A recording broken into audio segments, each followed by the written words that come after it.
Yo, what's up? Bringing you that MLB Show 19. So we're going to go over the XP reward path because there's a lot of amazing rewards just by playing the game that you might have missed. There's 8 signature series players. 7 of those are 99 overall rated, and that's pretty big. These are pretty much free cards that you can get, free 99 overall rated cards, and you get them just by playing the game. So if you don't know how this works, in the top right hand corner you have your banner, you see your stubs, and then your level. Levels go up to 100, and there's 4 different tiers. So there's bronze, silver, gold, and diamond. So once you get to level 100 with that tier, you'll get 199 overall rated player. But there's other rewards along the way, some golds, additional diamonds that you can get each 100 levels. So you get XP for pretty much anything you do in this game, whether it be in Diamond Dynasty, ranked seasons, battle royale, events, conquest, play versus CPU. I don't think you get XP if you play versus friends. I might be wrong about that, but that's in Diamond Dynasty. You also get XP for moments, March to October, franchise, road to the show, and I think if you just play regularly, you know, play now games or play online games, you'll get XP for that too. So anything you do in this game, you're getting XP, which is pretty big because the rewards in this are really nice, and there's a lot of good ones. So let's skim through this really quick, and then at the end I'll give you guys some tips on how to get some extra XP maybe, or just like what path you should take to trying to get the most XP early on. So taking a look at these rewards, you get some gear up choice packs, which these are always nice. You know, you get some silver ones early on, which you know, silver's all right. You know, silver's all right, especially if you're just starting off, and some bronze ones. There is gold choice players packs, which these are all pitchers, which those could be pretty nice. And then you get a live series gold. I just want to skim through those ones because the gold ones, they're not really that big. We're here for the diamonds. We're here for the diamond ones, but you get another gold flashback, or gold flashback or legend, which is a position player. And then the first really big one, I guess, is bronze level 50. And that's one of the 30 diamonds that you could have got from your pre-orders. You have another chance to pick one of these up. And I think throughout this XP reward path, you can get up to 10 of these. So that's pretty big right there. 10 additional diamonds. These cards are pretty good. These cards are all pretty good. I think right now in the market, they're going for around like 15 to 20K. So that's either a player you can keep or you can sell and get some nice stubs. Then at level 60, you get another one of these gold flashback or legend pitchers. And then this is the big one right here. Bronze level 75. When I saw this, I couldn't believe it. There's 3 signature series players you can get. Trevor Hoffman, which is a 96 overall. So we know right here that signature series can go as low as a 96 overall. I'm trying to think if anything, like 96 and up is going to be signature series only. Because I don't think any live series card is going to get up to 96. The best hope is probably Trout, and I think he's at 94 right now. I don't think he goes up anymore. You know, he might go up to 95, but that's about it for Trout. And then I don't see any other live series player going up. Maybe diamond or flashback cards can be higher rated too. But taking a look at this Trevor Hoffman, 110 hit per 9, 120K per 9, and 94 walk per 9. So those are all really good numbers. And he has that nasty circle changeup, a 94 fastball. So mixing it up with those 2 pitches, I think he's going to be pretty nasty this year. Then we have Nolan Ryan, a 99 overall rated card, 109 hit per 9, 125K per 9, and 53 walk per 9. So hit per 9 and K per 9 numbers are really good. Walk per 9 number, which is his control pretty much, could be an issue, but I think he's still going to be a really good card. 99 fastball, 82 12-6, and a 78 circle changeup. Pretty nasty right there. And then we have Clayton Kershaw, 107 hit per 9, 113K per 9, 92 walk per 9, and a 94 home run per 9. I actually should be mentioning those stats also because they actually matter this year, and that's a big stat. So 97 for Nolan Ryan and 91 for Trevor Hoffman. But Kershaw has a 95 fastball, a 71 12-6 curveball. Nasty combo right there. 89 slider, which should also be nice to mix up pitches. Got the 83 changeup and a 94 sinker. So when you get to bronze level 75, you can right off the bat get a 99 overall player. And these 3 are all pretty good. Whichever one of these you want to take are all pretty good. They're signature series cards. Like, I have to probably pull up a screenshot of this, but this is almost like Immortal Clayton Kershaw. Like, that's how good this card is from last year. But that's not it. There's also other diamonds you can choose from here. Johnny Bench got good power numbers for a catcher, really good defensive catcher. You know, he has good defensive stats and fielding stats. 41 speed. We got Jason Giambi, which has pretty good contact numbers and good power numbers versus righties. We have Ichiro Suzuki, which has great contact numbers, great fielding, and 90 speed. Honestly, you know, like a lot of people are probably going to take the signature series cards.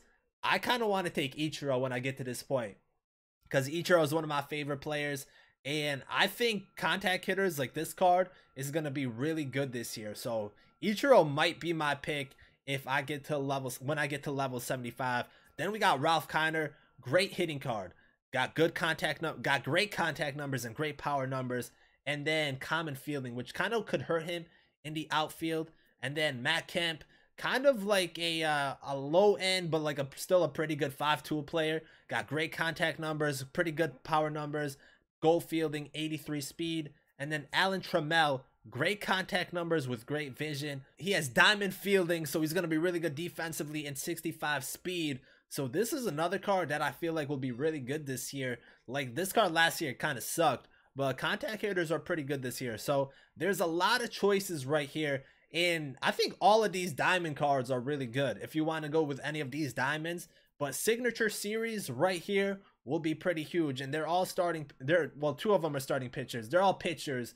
And that could be really nice for your rotation.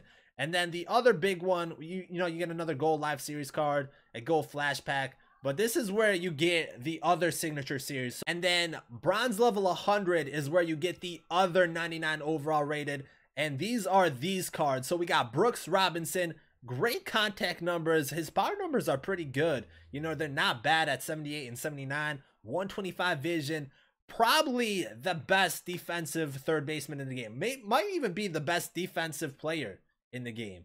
Because his fielding stats, I don't know who's going to top that. 99, 97, 99, and 97. So those are really good. 49 speed. Really good third baseman right here. So Brooks Robinson is a nice choice. We got Frank Thomas. Crazy hitting stats. Crazy hitting stats. Probably one of the best hitters in the game. Only knock on him is he has common fielding, but he also plays first base. So he should be able to manage there. And I guess 49 speed, but you know, you're not getting him for speed. You're getting him for the power and the hitting. Then we got Joe Morgan, which is a really solid second baseman. Great contact numbers. His power numbers are pretty good. 124 vision.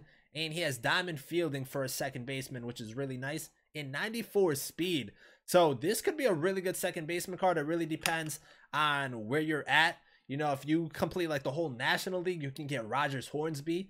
Which, if that's the case, you might not want to get Joe Morgan. But the good thing about this is you can also get Joe Morgan, and then Hornsby could play shortstop. And that's if you actually like complete all those collections by the time you get to this point. But that could be a nice middle infielder right there. Morgan and Hornsby. Then we got Tony Gwynn. 125 contact and vision. Defensively, he's amazing. Got the diamond tier and 89 speed. We saw him in the developer stream, and he looks straight nasty. So, I don't know. Gwynn might be my move. You know, he's definitely one I have my eye on. But the thing is, if it really depends if I get Ichiro at level 75 or not.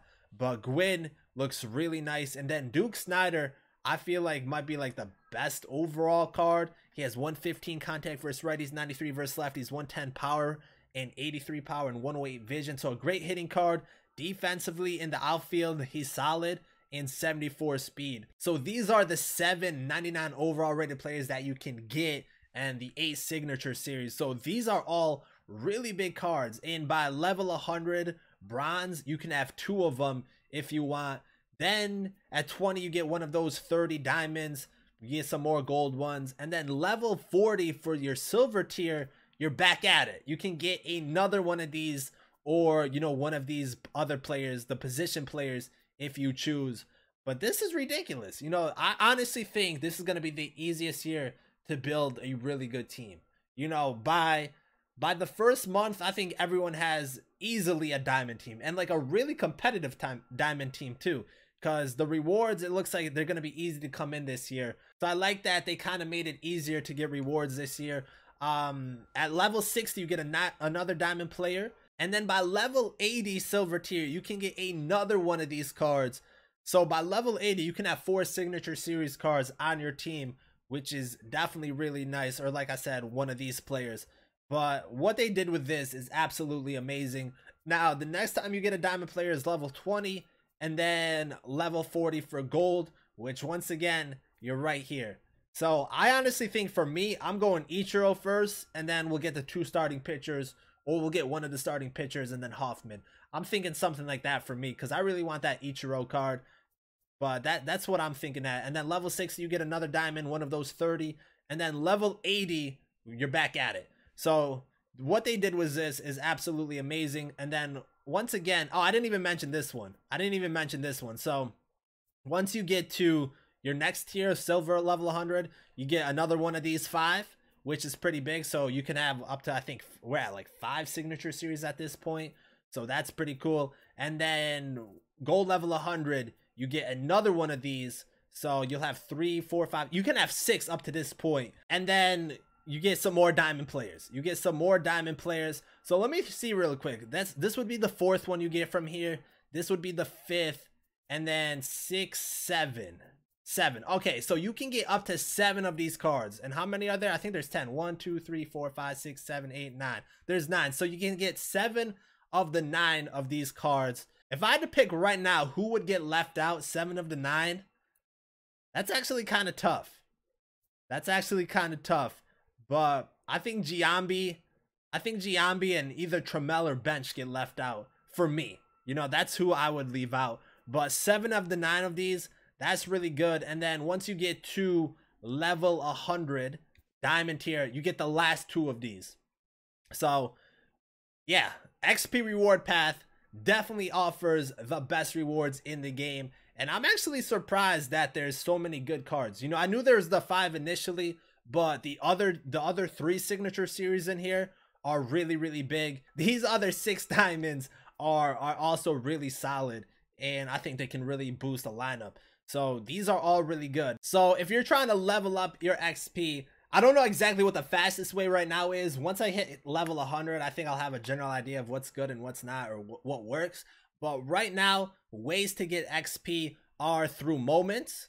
So in the first inning program, just for an example, you can do a moment that's 1200 XP. I think they vary. Some of them will go down to 600, 200. So it depends on the mission, and you also get XP from the other moments in, I guess, the main menu. So doing moments is a big one. What I'm working on right now is Conquest, and Conquest gives a decent amount of XP. You got 1500, 2000. So just by doing Conquest, I'll have to tally up. Actually, I can't tally it up right now because I already completed some, but you get a good amount of XP from Conquest mode. So I think I would recommend starting off with Conquest mode, and then once you complete Conquest mode for the XP, then you jump into moments and work on like the other programs and stuff like that. So that's another probably big way to get XP is through Conquest. And then the final one is just collections. So starter collections, I recommend doing all of these. These are all pretty simple to do. You only have to collect like 5 or so with each of these. They're pretty easy, and you get 1000 XP for most of them. I think all of them are 1000. So that's quick XP right there that you want to do. And then the live series collections is another one that you want to work towards too. So what I would recommend is to at least collect 20 players from each team. This is pretty much common and bronze players, and that should be enough to get you at least 20 players. You can get up to 30 in, you know, whatever team, depending on how many stubs you have and, you know, what you're trying to do. Eventually you want to complete all collections because that's the main purpose, and then that would get you even like Willie Mays, Rogers Hornsby, and Ivan Rodriguez, those other 3 signature series once you get all the MLB done. But you want to slowly progress, and just for like starters, getting 20 from each team gets you a good amount of XP. So pretty much that's where I'm at right now. I'm at level 31 just by collecting 20 players from each team and playing Conquest. You know, I don't have any like full completion done, full collection done. I don't have any full collection done. I don't have 30 players from any teams, but that's what I've been doing to get XP. And then anything else, you know, there's good collections right here. If you want to collect 10 of these or 5 of these, that gives you a nice XP boost. And I think that's pretty much it. You know, these also give you some right here, but I definitely would look at collections. I would collect every single player. You can do it for, no, this one gives you stubs. So this one gives you stubs. And then I think creative player gives you stubs, but these ones right here are actually really good. You can get a lot of stubs from these. So if you just want to make some extra stubs, if you're collecting players, collecting silver or gold players, you wanna come back here into the creative player and just lock them in again. Because if you already locked them in, you're pretty much double dipping, and you're getting 1,500 stubs for all of these. You're getting 1,500 stubs for all of these, and the gold ones give you another 1,000, it looks like. So that's a good way to make some extra stubs also. So that's definitely something you want to do. But that's pretty much it. That's pretty much it. That's the XP reward path. I think it's really good. You know, you're definitely going to get a lot of good rewards. Like I said, there's 8 signature series cards in here. Not 7 of them are 99 overall rated, and that's a big boost to your team. It's probably going to take a while to get to the first level 100, and it really depends on how fast they bring in new moments and stuff like that to get the remainder XP. But obviously the more you play, the more missions you do, challenges and stuff like that, the more XP you're gonna get. So that's gonna do it for this one. Let me know down below in the comments, which signature series cards are you looking at picking up when you get to that point? You got level 75 as your first one, and that can get you Kershaw, Nolan Ryan, or Hoffman. And then level 100, you got the big 5 in Gwynn, Frank Thomas, Morgan, Duke Snyder, and Brooks Robinson. So those are all big cards right there. Let me know down below in the comments once again which one you guys are looking at and which one you guys are going to pick first. Once I get to level 100, I'll definitely show who I pick and stuff like that. But I think I'll have a clearer image on what might be the fastest way to get to level 100 and actually earn XP. So when I get to that point, I'll explain more about this. But thank you guys for watching, and I'm out.